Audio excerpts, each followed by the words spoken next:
C'est une vinifier plusieurs parcelles. Ça a déjà été mon grand-père qu'il avait déjà défini au départ. Et puis moi j'ai fait que reprendre ce qu'il avait fait. Et c'est vrai que on l'a un petit peu amplifié et mis en avant, mais ça a toujours été une recherche de terroir au niveau du domaine. Et j'ai fait que continuer ce qu'il avait entrepris au départ, quoi. Ouais. Donc on a effectivement plusieurs cuvées en Pouilly-Fuissé qui correspondent véritablement à des terroirs bien définis sur l'appellation. Mhm. On a des terroirs qui sont très originaux comme les Lacroix qui sont schisteux, donc ce côté très minéral. Euh, euh, donc très intéressant à travailler et très intéressant à élaborer.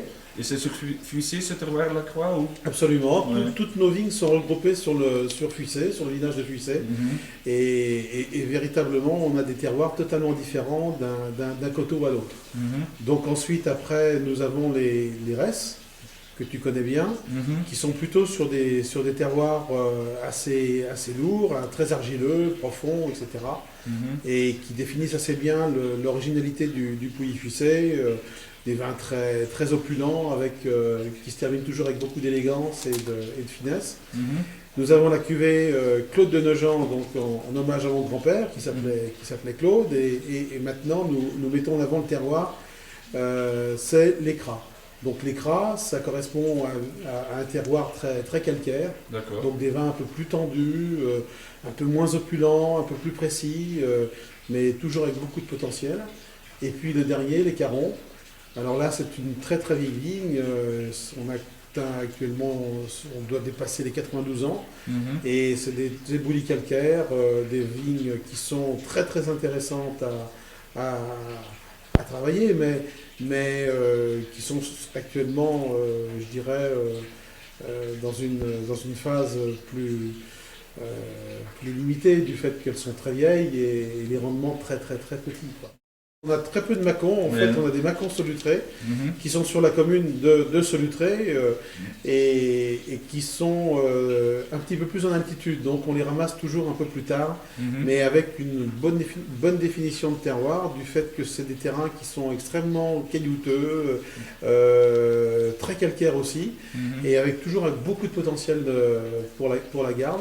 Et puis nous avons un macon fuissé au lieu-dit Les Taches, Ouais. qui est vraiment englobé autour des Pouilly-Fuissé, c'est un terroir qui fait partie vraiment des meilleurs terroirs de l'appellation. Mhm. Et on est en Mâcon, mais c'est intéressant parce que c'est des Mâcons qui sont extrêmement puissants, Mhm. très riches au départ et c'est pareil, qui ont un potentiel de garde très important. Ah, le Saint-Véran. Le Alors, dernier chouchou ou le dernier chouchou, mais qui n'appartient pas au domaine. D'accord. C'est un vin de négoce. Oh, ok. C'est-à-dire que nous achetons les raisins Mhm. depuis des années et des années, toujours au même viticulteur, Ok. qui travaille, qui travaille vraiment. Il n'est pas en biodynamie mais il est vraiment. C'est quelqu'un qui recherche. Il laboure ses vignes, etc.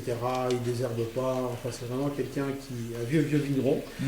Et on est sur la commune de Davaillé, qui fait partie, à mon avis, des meilleurs terroirs pour le Saint-Véran, Mhm. au lieu-dit les Pomards. Ok. Donc c'est un vin extrêmement minéral, assez tendu, mais avec beaucoup de potentiel et très puissant. Donc un beau vin.